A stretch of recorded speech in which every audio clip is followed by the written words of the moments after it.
오늘 하나님 말씀 히브리서 11장 1절 2절을 우리 다 함께 합독하겠습니다. 믿음은 바라는 것들의 실상이요 보지 못한 것들의 증거니 선진들이 이로써 증거를 얻었느니라. 아멘. 아멘. 지금까지는 이제 예수님을 만날 준비를 하는 것이 인생의 본분이라고 했습니다. 주님이 공중에 강림하실 예수님을 만나 구원의 복을 받기를 원하십니까? 그렇다면 구원은 오직 예수 그리스도를 믿음으로 받게 되는 거예요. 그래서 사도행전 4장 12절 말씀은 이렇게 말합니다. 같이요. 다른 이로서는 구원을 얻을 수 없나니 천하 인간의 구원을 얻을 만한 다른 이름을 우리에게 주신 일이 없음이니라 하였더라. 이 구원을 얻는다는 이 말은 헬라어로 소데나이라는 동사인데 물리적 치유와 영적 구원을 다 포함하고 있는 말씀입니다. 그렇습니다. 오직 예수 그리스도만이 인간의 모든 육적인 영적인 문제를 치유해주고 구원해 줄 수 있는 유일무이한 하나님의 이름인 줄 믿습니다. 그래서 마태복음 1장 21절을 같이 읽겠습니다. 아들을 낳으리니 이름을 예수라 하라. 이는 그가 자기 백성을 저희 죄에서 구원할 자이심이라 하니라. 그러니까 예수님 이름밖에 이 온 우주에서 구원받을 이름이 없다는 거죠. 고대 사회에서 오늘 이제 자녀의 이름을 지어주는 것은 부모의 권리였습니다.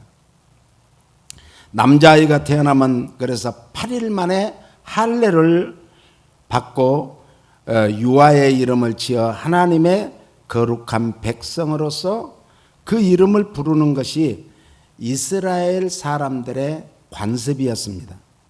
그러나 예수님의 이름은 태어나기도 전에 지어준 천사를 통해서 지어준 이름입니다. 우리 모두도 만세전에 하나님께서 엄마의 모태에 조성하신 분이 하나님이세요. 그래서 여러분들도 다 하나님께서 이 땅에 보내심을 믿으시기 바랍니다. 고대 이스라엘에서는 예수아, 여호수아 이 이름의 헬라어 표기가 예수님입니다.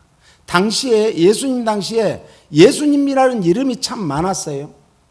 요즘에 짠, 제임스 또 뭐가 있어요? 마리아, 사라 이런 이름들이 많듯이 이 예수님 당시에 태어날 당시에도 예수라는 이름이 많았는데 예수의 어렸을 때 아명은 예수 바라바였어요. 그러니까 옛날에 아주 귀한 자식이 자꾸 애만 낳으면 죽으니까 나중에는 나니까 뭐라고 이름 지었냐면 개똥이라고 지었어요. 개똥이. 예? 그래서 이제 발표도 누가 쳐다보지도 않고 데려가지도 않는 가지고 가지도 않는 그런 이름을 지어주기도 했죠. 옛날에 우리 시대에는 우리 권사님들 시대 이런 때는 숙자네, 영자네, 또 영숙이네, 이런 이름이 많았잖아요. 예? 순자네, 그런 이름이 참 많았죠. 태신이라는 이름은 많지 않은 것 같아. 많지 않았어요. 예? 그렇게 많았어요. 그러듯이 예수님의 이름도 당시에 많았는데 그래서 이제 어렸을 때 부르는 아명이 있잖아요. 아명이 예수 바라바였어요. 그런데 흉악한 강도 이름이 바라바.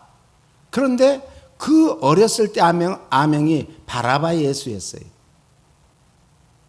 그러므로 오늘 우리는 바라바 예수 같은 우리를 예수 바라바이신 예수님께서 우리를 구원하기 위해서 하늘 보좌를 버리시고 이 땅에 오셔서 우리를 구원해 줌을 믿으시기 바랍니다. 모세의 후계자가 여호수아죠. 예수님의 여호수아는 모형이기도 하고 모세도 예수님의 모형이기도 합니다. 구약의 모든 이름들은 예수님을 예표하고 사건들도 예수님을 예표해 주고 있습니다. 그가 자기 백성을 구원할 자이심이라, 이 뜻은 예수님의 이름에 대한 구체적인 설명이 뭐예요? 자기 백성을 구원해 준데 이 구원할 일은 이는 예수님이다, 자신이다, 이런 뜻입니다. 그래서 예수님의 구세주로서 예수님의 유일성을 강조한 말씀인 거예요. 여기서 자기 백성, 당시에 이제 이스라엘 백성을 뜻합니다. 마태는 이스라엘 백성들을 향해서 쓴 글이기 때문에 이제 마태복음에 이스라엘 백성들을 뜻하지만 또 예수님이 오심은 온 인류를 위해서 오셨기 때문에 오늘 우리를 위해서도 오늘 구원할 자이심을 믿으시기 바랍니다. 디모데인서 2장 4절 말씀해 보니까 하나님은 모든 사람이 구원을 받으며 진리를 아는 데 이르기를 원하시느니라. 그러니까 누구든지 다 구원받기를 원해요. 왜 예수님이 더디 오시는가? 아니 초대교회부터 말세다 그런데 지금도 말세예요.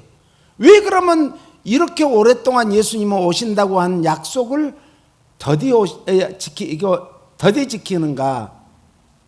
한 영혼이라도 더 구원시키려고. 그러니까 우리가 때를 얻든지 못 얻든지 자꾸 예수 십자가에 피 묻은 복음을 전해야 돼요. 예수님이 복음이에요. 예수 믿으세요. 할렐루야. 전해야 되는 거예요. 그래서 이 구원은 선택적이고 누구를 구원의 대상으로 조건적이라는 뜻이죠. 그런데 이 조건은 뭐냐? 믿느냐 안 믿느냐. 예수님을 믿어야 되는 거예요. 그래야 구원받는 거예요. 그러므로 복음은 모든 인류에게 전파되어야 하며 구원은 회개의 믿음이 선행되어야 된다는 거예요. 구원받기 위해서는 무슨 믿음이 선행되어야 된다? 회개의 믿음. 요한복음 3장 16절에 보니까 하나님이 세상을 이처럼 사랑하사 독생자를 주셨으니 이는 저를 믿는 자마다 멸망치 않고 영생을 얻게 하려 하심이니라. 요절 중에 요절이라고 그러죠. 하나님께서는 우리에게 독생자를 주실 만큼 우리를 뭐 했다? 아끼고 사랑하셨다라는 뜻이에요. 하나님이 독생자를 주신다는 것은 무슨 뜻이에요? 우리의 죄를 죄속하기 위해서 뭘로 주셨다고요? 제물로 주셨어요. 제물로. 그러기까지 우리를 사랑하셨다는 그런 뜻이에요. 옆 사람에게 당신은 하나님이 예수님을 죽여서까지 구원해 주실 그 놀라운 사랑으로 이 세상에 태어난 귀중한 존재이십니다. 아멘. 그런 존재예요. 우리가. 영생이라는 것은 양적으로보다는 질적으로도 윤택하고 풍성한 생명을 뜻하는 것이 영생이에요. 그래서 우리 교회의 영구표가 뭐죠? 영구표. 여기 있잖아요. 영구표. 요한복음 10장 10절 말씀. 우리가 이 시간은 요한복음 10장 제가 여기에 줄였는데 9절로 10절을 다 같이 읽어보겠습니다. 내가 문이니 누구든지 나로 말미암아 들어가면 구원을 얻고 또는 들어가며 나오며 꼴을 얻으리라. 도적이 오는 것은 도적질하고 죽이고 멸망시키려는 것뿐이요 내가 온 것은 양으로 생명을 얻게 하고 더 뭐하게요? 풍성히 얻게 하려 하는 것이라. 그러니까 우리가 이 세상에서 정말 예수 믿는 사람이 죄송합니다. 이런 빌어먹어서는 안 된다는 거예요. 예. 우리는 꾸어줄지언정 꾸임받지 않는다고 했으니까 절대로 우리는 베푸는 손길이 되도록 기도해야 돼요. 예? 베푸는 삶이 되도록 기도해야 돼요. 이게 풍성한 은혜고 축복입니다. 성도는 한번 구원의 체험을 한 것으로 만족해서는 안 된다는 것이죠. 신령한 양식을 항상 새롭게 풍성히 섭취하기 위해서 늘 뭘 해야 되는가? 따라서 은혜를 사모합시다. 은혜를 자꾸 사모해야 돼요. 예? 성령님도 사모하는 자에게 성령님이 임해 주신다고 했어요. 사모해야 돼요. 예?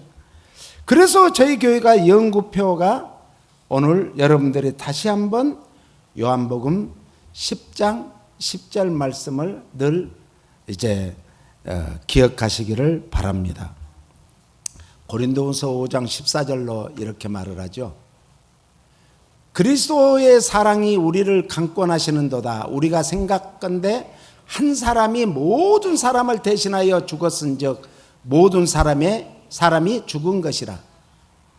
저가 모든 사람을 대신하여 죽으심은 산 자들로 하여금 다시는 저희 자신을 위하여 살지 않고 오직 저희를 대신하여 죽었다가 다시 사신 자를 위하여 살게 하려 함이니라.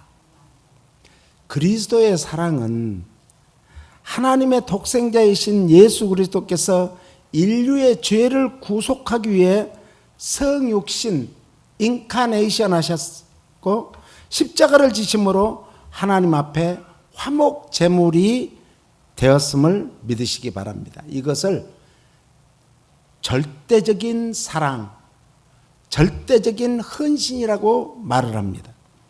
이 절대적인 헌신, 절대적인 사랑 안에 그게 뭔가 예수 그리스도 안에 있는 하나님의 사랑이란 뜻이에요. 그래서 우리는 in Christ, Jesus in Christ, Christ in Jesus, Holy Spirit, in Holy Spirit, in God.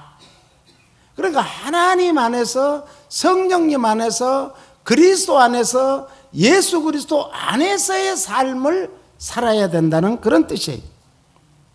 그래서 이 사랑은 하나님이 우리를 사랑하시는 그 사랑을 아무도 끊을 수 없다고 그래요. 그래서 로마서 8장 35절로 39절까지 같이 읽겠습니다. 누가 우리를 그리스도의 사랑에서 끊으리요? 환난이나 공고나 핍박이나 기근이나 적신이나 위협이나 칼이랴. 기록된 바 우리가 종일 주를 위하여 죽임을 당케 되며 도살할 양같이 여김을 받았다 함과 같으리니 그러나 이 모든 일에 우리를 넉넉히 우리를 사랑하시는 이로 말미암아 우리가 넉넉히 이기느니라. 내가 확신하노니 사망이나 생명이나 천사들이나 권세자들이나 현재일이나 장래일이나 능력이나 높음이나 깊음이나 다른 아무 피조물이라도 우리를 우리 주 그리스도 예수 안에 있는 하나님의 사랑에서 끊을 수 있다? 없다는 거예요. 그 누구도 하나님이 우리를 사랑하시는 이상 그 사랑을 하늘의 천사라도 끊을 수 없다. 이 세상의 권세자인 마귀도 끊을 수 없다. 악한 영들도 끊을 수 없다. 절대로 하나님의 사랑에서 우리를 끊어낼 자가 없는 거예요. 그러므로 우리는 참으로 주님 안에 있기만 하면 돼. 애가요, 집에서 놀면서 엄마가 어디 있는가를 다, 엄마가 일거수일투족을 다 봐요. 움직이는 걸 다 보면서 놀아요. 그런데 조금 엄마가 있었는데 안 보인다 그러면 한참 두리번거리다가 울어요. 엄마 안에 있으면 평안함이 있는 거예요. 주님 안에 있으면 모든 것이 평화예요. 평화. 할렐루야. 평화 평화로다 하늘 위에서 내려오네 그 사랑의 물결이 영원토록 그 사랑 사랑의 물결은 끊을 수가 없는 거예요. 물을 칼로 벤다고 잘라지나요? 안 잘라지는 거예요. 끊을 수 없는 그 사랑. 이 세상이 그 어떤 것도 하나님의 구원의 사랑을 끊을 수 없다는 것을 믿고 늘 감사하면서 승리하시기를 예수님 이름으로 축원합니다. 그 크고 놀라우신 하나님의 사랑을 예수님을 통해서 구원의 복음을 받았는데 그것은 자기 희생을 통해서 인류의 대속과 구원을 이룬다라는 뜻입니다. 그래서 성도들로 하여금 예수 그리스도의 사랑을 본받아 우리도 뭐하며 살아야 되는가? 자기를 사랑한 것 같이. 이게 십자가예요. 내 자신을 사랑한 것 같이 내 이웃까지 사랑해라. 예? 이거 온전한 십자가예요. 그런데 어떤 사람들은 자기를 사랑하지 않고 다른 사람만 사랑한다? 이건 거짓말이에요. 속이는 거예요. 또 자기만 사랑하고 이웃을 사랑하지 않는다? 이것 또한 거짓말하는 거예요. 자기를 사랑하는 자는 이웃을 사랑하게 돼 있어요. 할렐루야. 그래서 먼저 주님을 사랑하고 그리고 자기 자신을 사랑하세요. 아까도 얘기했잖아요. 예수님이 이 세상에서 우리를 사랑하신 그 사랑을 아무도 끊을 수자가 없어요. 천사들도 안 된다고 했잖아요. 악한 영들도 안 된다고 했잖아요. 그 어떤 권세로도 하나님의 사랑에서 끊을 자 없다고 했지 않습니까? 여러분들이 그렇게 하나님이 보시기에 소중한 분들이에요. 자기의 소중함을 알아야 돼요. 우울증에 걸리는 사람들, 조울증에 걸리는 사람들, 이런 사람들은 왜 그런가? 왜 자살을 하죠? 세상 사람들이 다 자기를 사랑하지 않는 것 같아요. 자기 혼자예요, 혼자. 그런데 하나님께서는 절대로 우리를 고아와 같이 혼자 두지 않으신대요. 날마다 우리와 함께 하시는 임마누엘 하나님이시라는 것을 믿으시기를 바랍니다. 그래서 그리스도의 사랑을 본받아야 돼요. 예수님의 제자라는 건, 제자도의 삶은 예수님 쫓아가는 거예요. 예수님을 쫓아가는 삶이에요. 그러면 예수님이 어떻게 사셨는가를 우리도 생각을 해봐야 돼요. 이때 이런 환경에 예수님이 무엇을 기뻐하실까? 무엇을 기뻐하실까? 매 순간순간마다 우리는 결정을 하며 살아야 됩니다. 우리 앞에는 두 길이 있습니다. 한 길로 가다가 두 길이 나타나고 세 길이 나타나면 거기서 무작정 가는 게 아니잖아요. 아무 길로나. 생각을 하잖아요. 어떤 길로 가야 바른 길일까? 지름길일까? 안전한 길일까? 우리가 여기까지 오면서 많은 그런 결정을 해서 여기까지 오신 줄로 믿습니다. 그래서 우리가 정말 자기를 사랑하는 사람은 다른 사람을 미워하고 다른 사람을 끊어낼 수가 없는 거예요. 예? 복음 전파와 십자가에서 피 흘리신 사랑과 하나님의 영광을 위한 삶을 살도록 하기 위해서 예수님이 인카네이션 하시고 마침내 십자가에서 모든 율법을 완성하신 줄 믿으시기 바랍니다. 그래서 우리는 어떻게 늘 이제 이때는 어떻게 할까? 우선순위를 둬야 돼요. 마태복음 6장 33절 우리가 잘 아시죠? 같이 읽겠습니다. 너희는 먼저 그의 나라와 그의 의를 구하라. 그리하면 이 모든 것을 너희에게 더하시리라. 먼저 우선순위가 뭔가? 그 전에 무슨 말씀하셨어요? 세상 사람들은 무엇을 먹을까 마실까 입을까 그런 염려로 사는 거예요. 그런데 우리는 그 먹을 것, 입을 것, 사는 것 굉장히 중요하죠. 예? 의식주라고 그러잖아요. 우리는 그거 없이는 못 살아요. 그런데 그런 상황이 온다 할지라도 먼저 그의 나라, 하나님 나라를 생각합니다. 과연 내가 이 땅에서 하나님의 영광을 위해서, 하나님 나라를 위해서 어떻게 살아야 될까? 이거예요. 우선순위. 하나님의 의, 그의 의. 그의 의가 뭐예요? 예수 그리스도가 그의 의예요. 예? 하나님 나라가 예수 그리스도예요. 그래서 예수님이 하늘에서 이 땅에 오신 이후에 이 땅에 하나님 나라가 보편화된 거예요. 그래서 누구든지 그리스도 안에 있으면 새로운 피조물이라. 보라, 이전 것은 지나갔으니 뭐가 됐다? 새 것이 되었어. 우리는 새 사람이에요. 새 사람이요. 옛날 사람이 아니에요. 시대가 바뀐다고, 나이가 먹어간다고 바뀌는 게 아니에요. 우리는 바뀌어야죠. 그런데 어떻게 바뀌까? 늘 새롭게 바뀌는, 새롭게. 예수 그리스도 안에서. 이 말씀이 산상수훈의 결론입니다.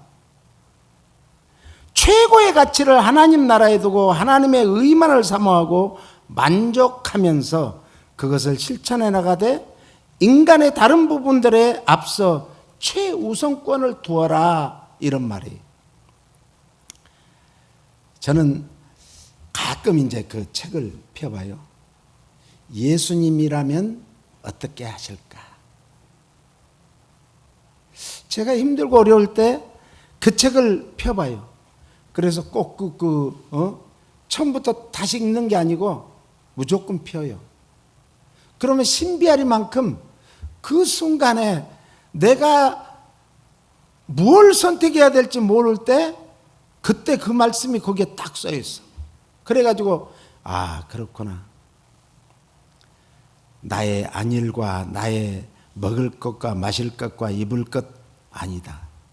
예수님이라면 어떻게 했을까? 그래, 먼저 하나님 나라와 하나님의 의를 구하지.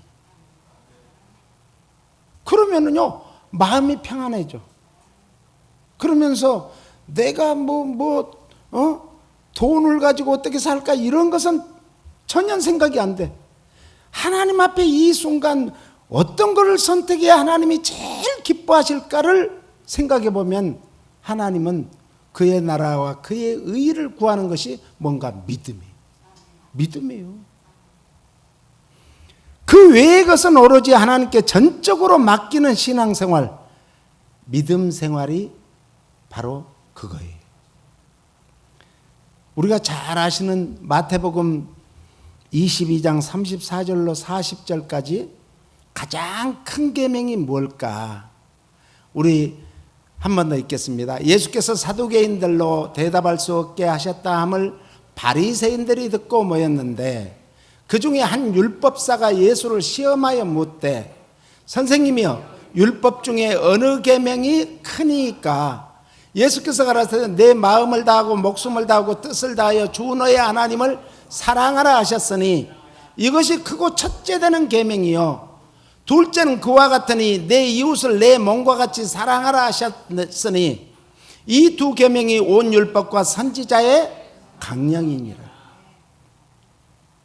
이거 십자가라는 거예요. 십자가. 그러니까 온 율법을 완성한 게 십자가입니다. 그래서 우리는 우리에게 누구에게나 십자가가 다 있다는 거예요. 우리에게 주어진 십자가를 우리는 지고 가는데 어떻게 지고 갈 것인가? 우선순위를 두고 지고 가야 된다는 거예요. 한 율법사가 예수님을 시험하려고 질문을 했다는 거죠. 당시 유대인들의 삶이 수많은 구전적 또 성문적, 문서화된 성문적, 구전적이란 말로 내려오는 전통을 말하고 성문적은 글로 명시된 그 전통을 말합니다. 이렇게 내려오는 계명을 삶으로 살아야 되는 것인데, 그래서 유대인들의 관심은 어느 계명이 제일 클까? 오늘 우리가 십계명을 이제 읽었습니다. 예? 십계명을 우리가 고백했습니다. 십계명 중에 어느 계명이 클까? 어느 계명이 클까요? 십계명은 십자가예요. 1계명부터 4계명까지는 종적인 십자가, 5계명부터 10계명까지는 횡적인 십자가예요. 하나님 사랑하는 다음에 제일 중요한 게 부모 사랑이에요. 부모 사랑은 뭐예요? 부모님을 공경하라. 그래서 유대인들의 관심은 계명에 있었어요. 계명. 지금 우리나라나 미국이나 이 가장 중요한 계명이 뭐죠? 헌법이에요. 헌법. 명시화된 것. 예? 그래서 그 법에 어디서 잘못했는가? 그거는 법조항을 이렇게 갖다가 검사들이 기소를 하고 그리고 판사들이 판결을 하는 거예요. 오늘 그래서 세례 요한의 외침도 뭐였는가?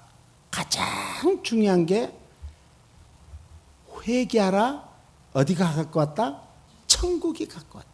그러니까 천국 복음의 가장 중요한 것은 그 믿음은 회개해야 하는 믿음. 예수님께서도 40일 금식 후에 뭐라 하셨는가? 마태복음 4장 17절 같이요. 이때부터 예수께서 비로소 전파해 가라사대 회개하라 천국이 가까웠느니라 하시더라. 그러니까 믿음의 첫 번째는, 믿음이라는 것은 누구를 믿는가, 무엇을 믿는가. 우리는 누구를 믿어요?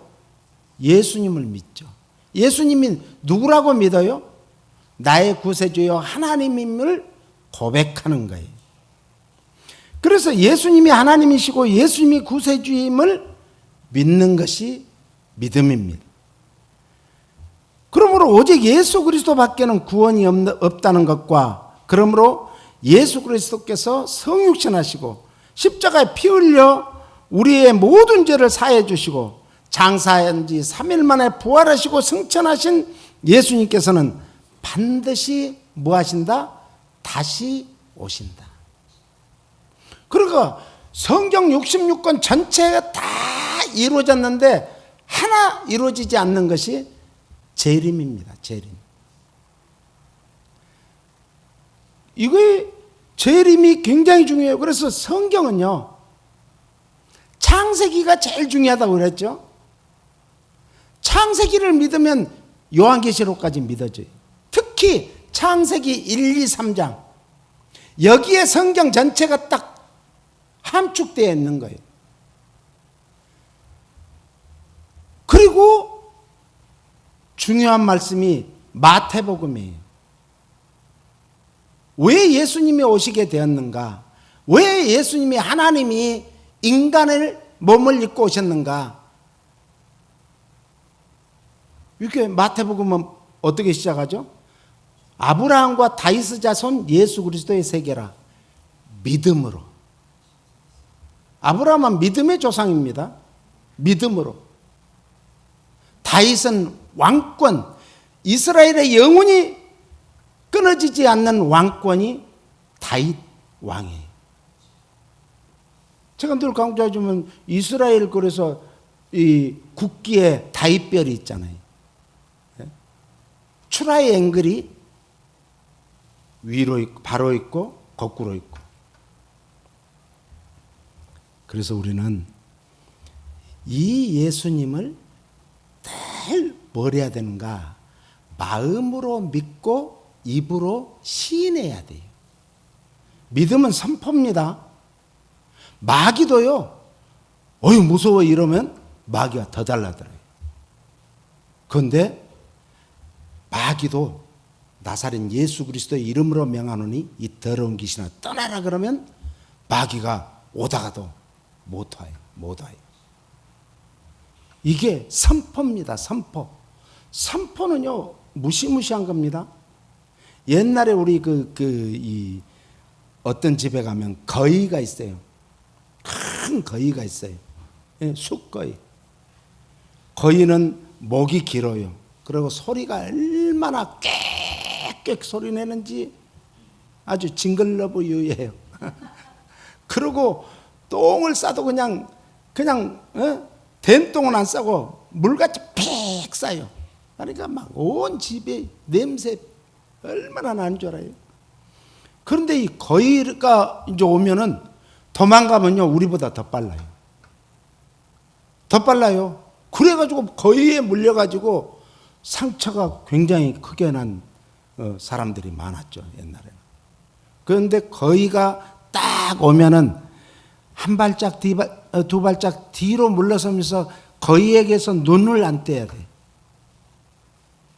눈을 안 떼야 돼요. 그럼 거위가 주춤해요. 그러고 조금 또 움직이면 좀씩 와요. 그러고도 이제 마지막 그 대문에서 싹 돌아들려면 언젠가 그래 와서 그래서 그때는 목을 콱 치면 돼요. 목을. 그때는 날개까지 이렇게 펴가지고 막 꽥꽥하고 오면요 무서워요. 그런데 제일 취약점이 목이에요. 목을 치면 돼요. 우리도 신앙생활하면서 하나님 앞에 믿음으로 고백하고 마음으로 믿고 믿은 것을 입으로 고백해야지. 그렇지 않으면 안 돼요. 아무리 내가 상대를 사랑한다고 해도 안 그런 척 했더래요. 안 그런 척이야 소용없는 거예요. 내 마음에 있는 것을 말을 해야 되는데 안 그러니까 그냥 손자가 그냥 빠이 하고 가버렸어. 시집 가버렸어. 다른 사람한테. 그러는 거예요. 입이라는 것은 하나님의 말씀을 말해요. 그래서 우리 입으로 소리내서 말씀을 많이 읽어야 돼. 눈으로만 읽지 마시고 입으로 읽으세요. 그리고 우리의 입으로는 다른 사람을 축복해 줘야 돼. 다른 사람을 사랑해 줘야 돼. 그리고 다른 사람하고 대화할 때 콕콕 찝지 말고 은혜로운 말을 해줘야 돼. 네. 그래 상대방이 기분 좋은 말을 해줘야지. 그러고 우리의 입술을 통해서 뭘 해야 하나님이 제일 기뻐할까? 복음을 전하는 입술. 네? 그리고 우리는 끊임없이 하나님 앞에 믿음을 고백하는 것이 뭔가? 감사예요. 감사. 감사가 끊어지면 안 돼. 주는 그리스도시요 살아계신 하나님의 아들이심을 고백했다면 우리의 입술에서는 끊임없이 뭐가 끊어지면 안 된다? 감사가 끊어지. 그리고 끊임없이 우리의 입으로 기도하세요. 입으로 동네방네 다니면서 막 여기 가서 이 말하고 저기 가서 저 말해갖고 싸움질 시키고 제일 하나님이 싫어하는 거예요. 그 시간에 기도하세요.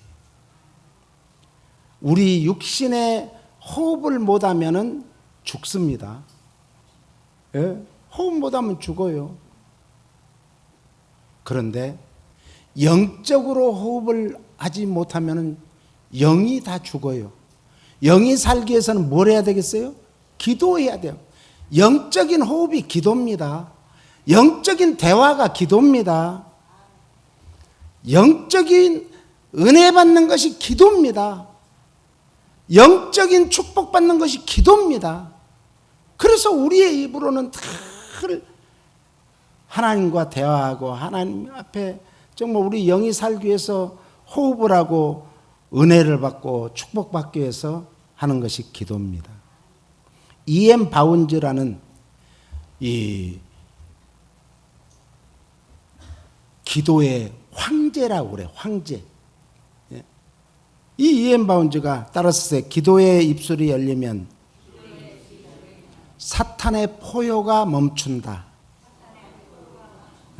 사탄이 우는 사자와 같이 산길자를 두루 다니고 있는데 기도하면요 못 와요. 네. 6월절이 생각나죠? 이스라엘 백성들이 마지막 6월절 밤에 사망의 권세가 다 지붕 위로 막 가정으로 온 나라로 애굽을 막 쓸어버릴 때 다 죽었어요. 초태생은.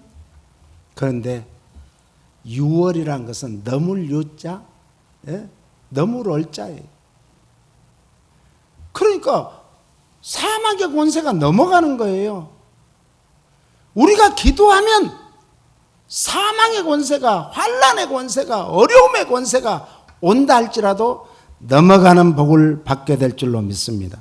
이 8월에는 우리의 입이 열려서 기도하시고 찬양하시고 은혜가 넘치시길 축원합니다. 우리의 입으로 하나님의 말씀을 읽으시고 예수 그리스도를 믿음으로 고백하시기 바랍니다. 전도의 입술이 열려서 예수 그리스도의 십자가의 피 묻은 복음을 전하여 영혼을 살리는 일에 1등 가는 풍성한 교회 성도들이 되시기를 축원합니다. 그리고 자신이 마음으로 믿으시는 복을 받기 바랍니다. 마음으로 믿는다는 게 큰 복입니다. 마음이라는 것은 믿음을 가지고 하나님을 기쁘시게 하는 인간 존재의 가장 엑기스, 중심이에요. 그러므로 우리의 마음을 지키는 것이 잠언서 4장에 보니까 생명의 근원이라 그랬어요. 마음 지키는 거예요.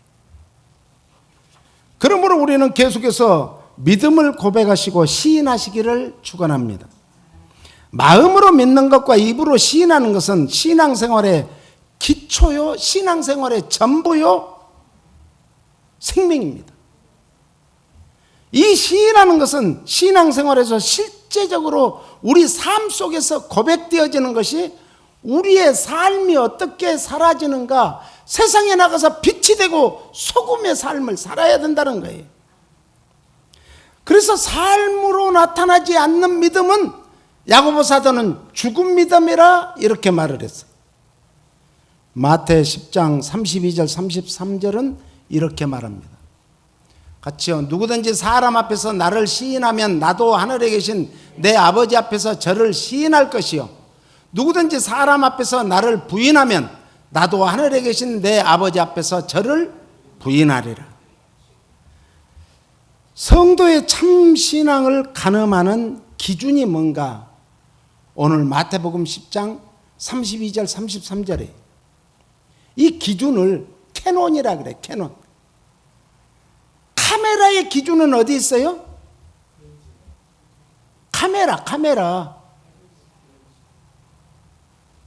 카메라의 기준이 일본에서 만든 캐논이에요. 캐논. 모든 세계가 일본에서 만든 캐논, 카메라의 기준이다 그래요. 그런데 그 카메라의 생명은 어디 있는가? 렌즈예요, 렌즈. 그래서 우리는 무엇을 바라보느냐 참 중요한 거예요. 무엇을 보고 사는가? 우리 신앙인은 무엇을 보고 살아야 돼요? 뭘 보고 살아야 돼요? 주님 바라보고 살아야죠. 주님 바라보고. 다음 주에는 제가 이제 그걸 시를 쓴 거를 글로 읽어줄 거예요. 예? 주님 바라보는 거, 주님 바라보는 거. 시는 일시적인 것이 아니라 우리의 삶 전체에서 구체적으로 증거되고 나타나지는 것을 시인한다 그래요. 베드로는 그래서 3번씩이나 주님을 부인했어요. 그러나 닭이 3번 꼬끼하고 울 때 예수님이 하신 말씀이 생각나서 통곡하며 회개했습니다. 마침내 베드로는 이 세상을 이제 순교하고 끝날 때 내가 감히 어떻게 예수님처럼 십자가에 바로 못 박혀 죽을 수가 없지. 나를 거꾸로 매달아 죽여라. 이렇게 해서 거꾸로 순교했다지 않습니까? 우리가 신앙생활할 때 예수 그리스도를 부인하라고 강요당할 때가 있을 것입니다. 잠깐 부인하여 육신의 목숨을 부지하게 하시겠습니까? 아니면 죽으면 죽으리라는 신앙으로 절대로 부인하지 않으시겠습니까? 안희숙 사모님 아시죠? 하인 침례교회 그 김동명 목사님 사모님, 일본 국회에 가가지고 죽으면 죽으리라는 그런 신앙으로 일본 국회에서 외쳤습니다. 그런데 당시에 일본에서는 한국 사람은 이제 지금 식민지예요. 식민지에서 감히 일본 국회에 와서 큰 소리 친다. 그것도 그러면 잡아다 죽일 수 있었어요. 그런데 하나님이 그 생명을 보존해 주신 거예요. 우리는 그래서 죽으면 죽으리라는 신앙으로 절대 나는 어떤 환경에서든지 어떤 상황이 온다 할지라도 부인하지 않겠습니까? 대답이 없어. 부인하지 않겠다고 하시면은 두 손 들어서 할렐루야 하시죠. 아멘. 할렐루야. 하나님 앞에 영광 돌립니다. 알고 가고 쭉정이가 있어요. 지금은 뭐 기계로 다 해버리니까 사람이 볼 수 없지만 옛날에는 이제 곡식을 거두면은 마당에다가 이제 쌓아놓고 그것을 탈곡을 합니다. 그 옛날에는 뭐 탈곡이요, 사람이 발을 밟아가지고 붕붕붕붕 하면서 탈곡을 했어요. 어떤 집은 뭐 조그마한 데는 뭐요, 그 쇠로 이렇게 해갖고 탁 쳐가지고 잡아당긴 그거 그렇게 했어요.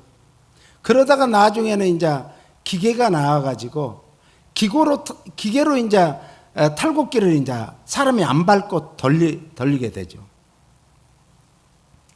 그런데 그게 이제 다 이제 뭐 벼가 잘 익어가지고 다 그냥 쌀이 되는 줄 알았더니 아니에요. 그걸 탈곡을 해보면 탈곡하면서도 밖으로 많이 빠져나가는 것은 뭐예요? 쭉정이에요. 그리고 그 앞에 떨어지는 것은 알곡이요. 그런데 그걸 그대로 두는 게 아니라 또 키질을 해요. 예? 키질. 또 바람이 많이 불 때는 이 바가지로 떠가지고 쫙 이렇게 좀씩 내리면은 멀리 날아가는 것은 쭉정이, 그 아래 떨어지는 것은 알곡이에요. 그러니까 키질을 해봐야 알아. 우리의 신앙도 환난이 오고 핍박이 와보면 그때 내 신앙이 알곡인지 쭉정인지 알 수가 있는 거예요. 평소에는 몰라요. 알곡은 안으로 들어옵니다. 그래서 마침내 어디에요? 곡간 안으로 들어가요. 마지막 때를 무슨 때라 가죠? 추수의 때라 그래요. 알곡 성도가 되시겠습니까? 쭉정이 성도가 되겠습니까? 쭉정이는 성도도 아니죠. 교인. 알곡 성도가 되기 위해서는 마음으로 믿으시고 입으로 시인하시고 주여 나는 죄인이로소이다 자기의 죄를 고백하고 회개하면 반드시 하나님께서는 우리를 구원하시고 축복해 주심을 믿으시기 바랍니다. 그러므로 우리 그날에 다 알곡이 돼서 천국 곡간으로 올라가는 모든 성도가 되기를 예수님 이름으로 축복합니다.